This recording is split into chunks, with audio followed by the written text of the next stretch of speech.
Now recognize Senator Bamakino. Magandang umaga, Chairperson. Magandang umaga mga kasama.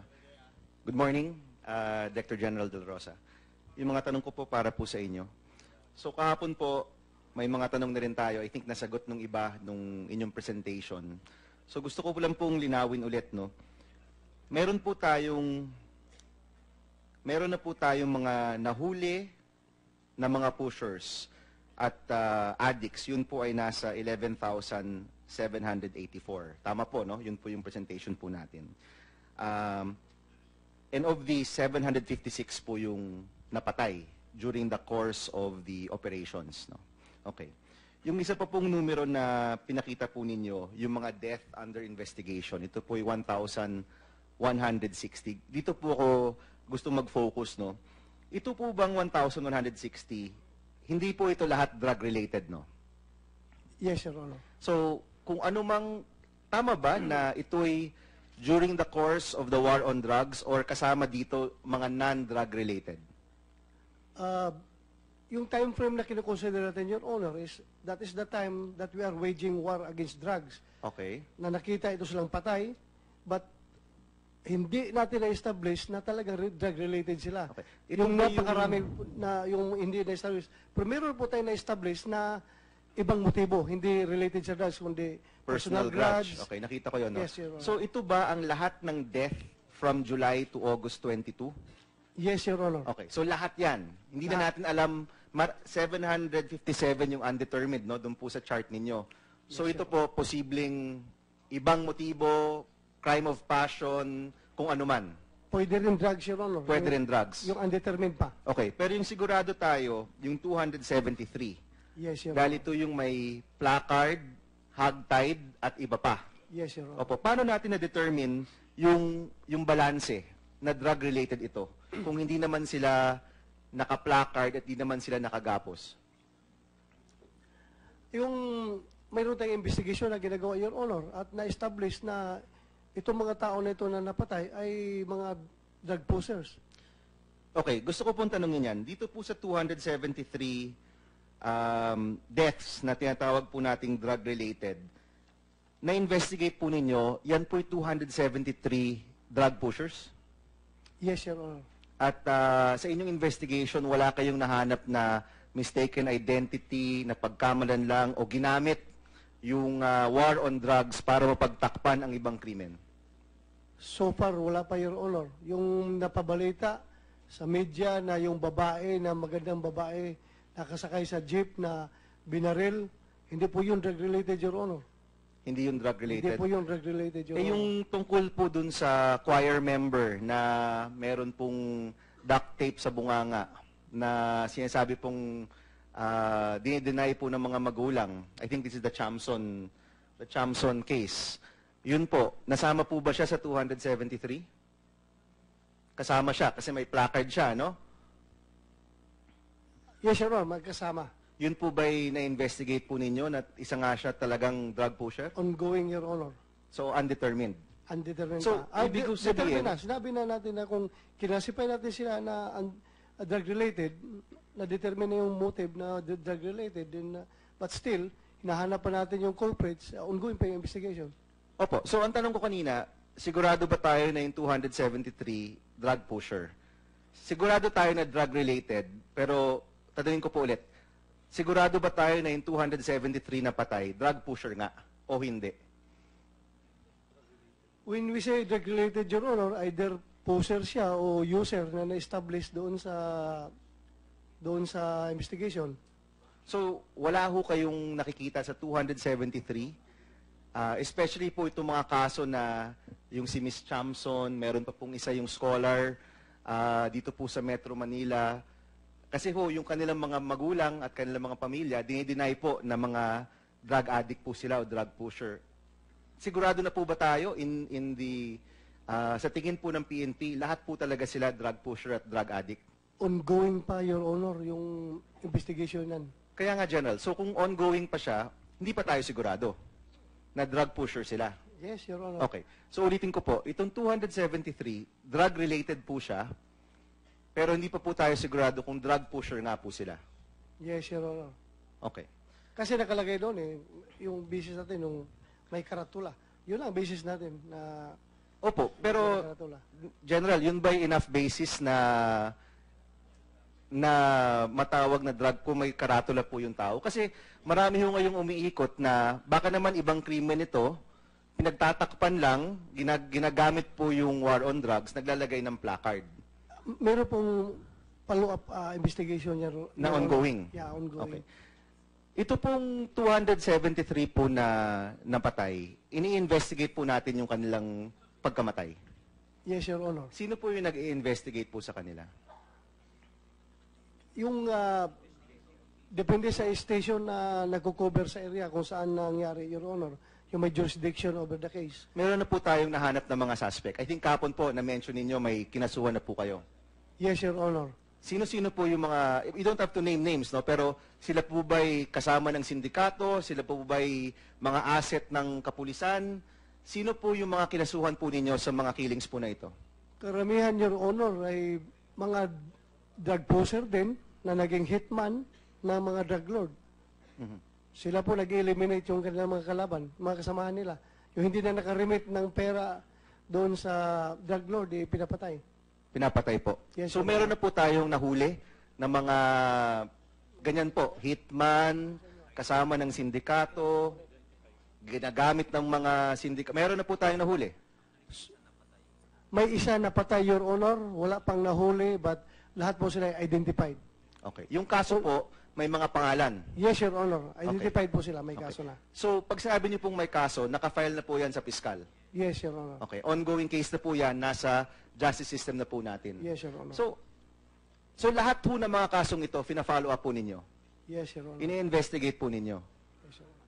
Ini-investigate po nyo, pareho yung biktima, kung totoo ngang drug pusher o drug addict, at ini-investigate rin po ninyo kung sino may kagagawan po nito.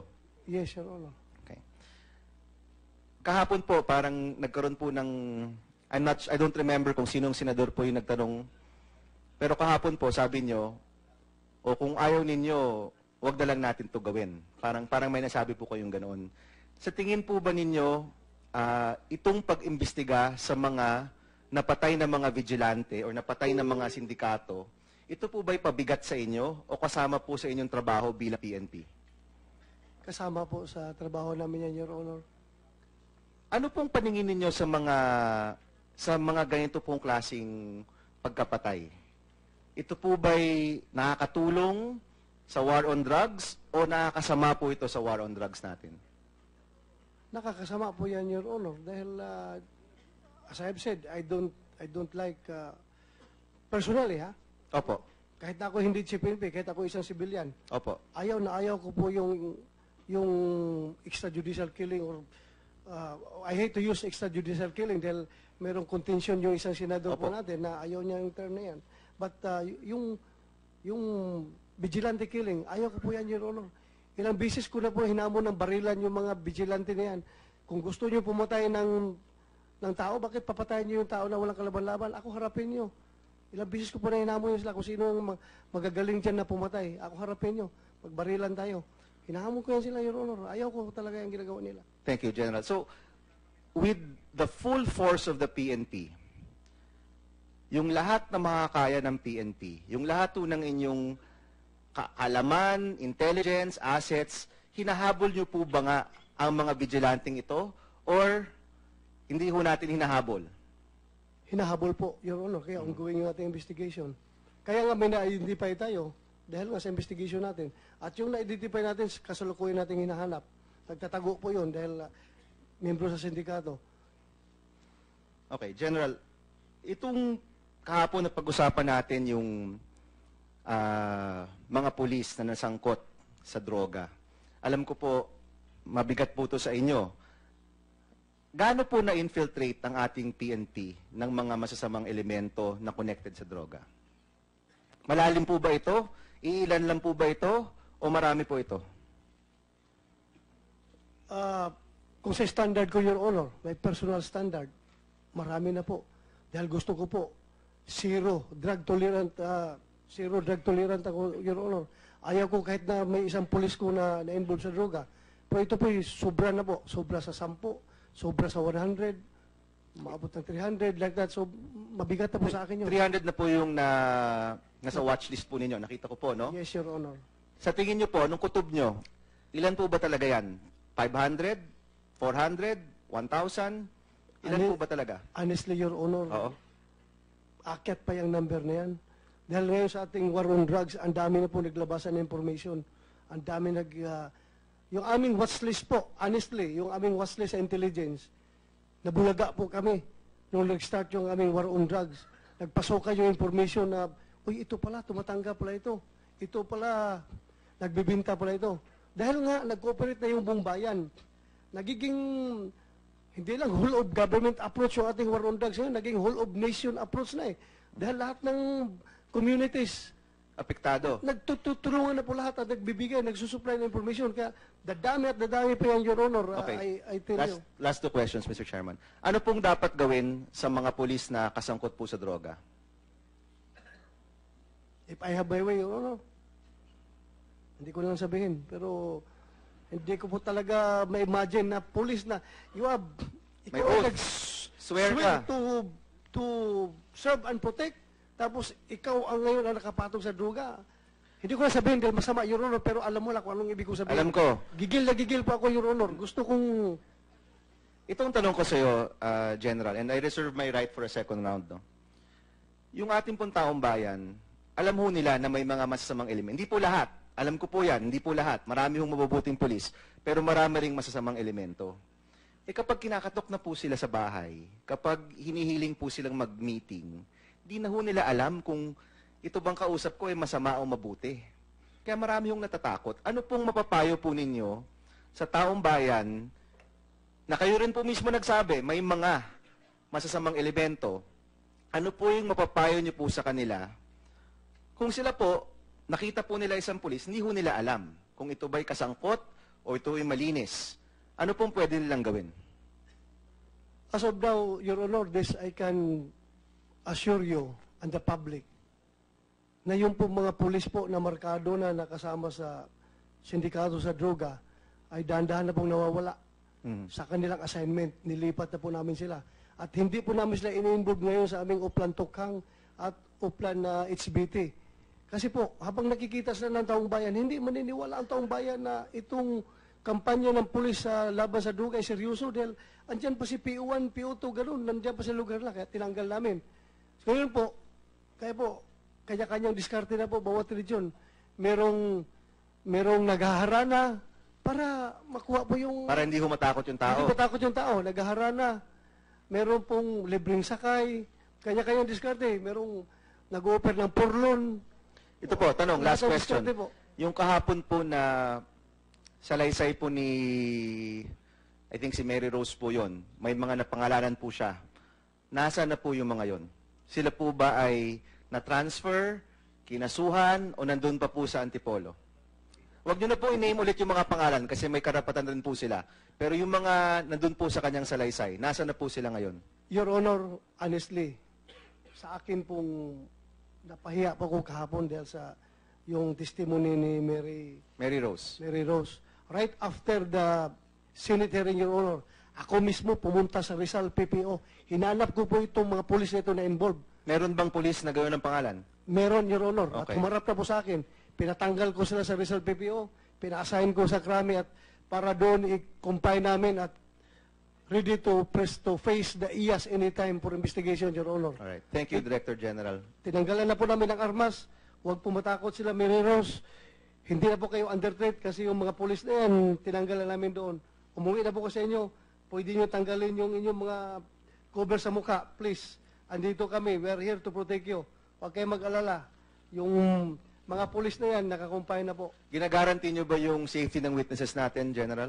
If you want to pumunta kayo sa akin, ako mag-present, patirahin kita sa White House. Doon ka tumira, safe ka doon. Thank you. Thank you, Direct. Thank you, Senator Bam. Thank you for your prompt action, Director General De La Rosa. Thank you so much.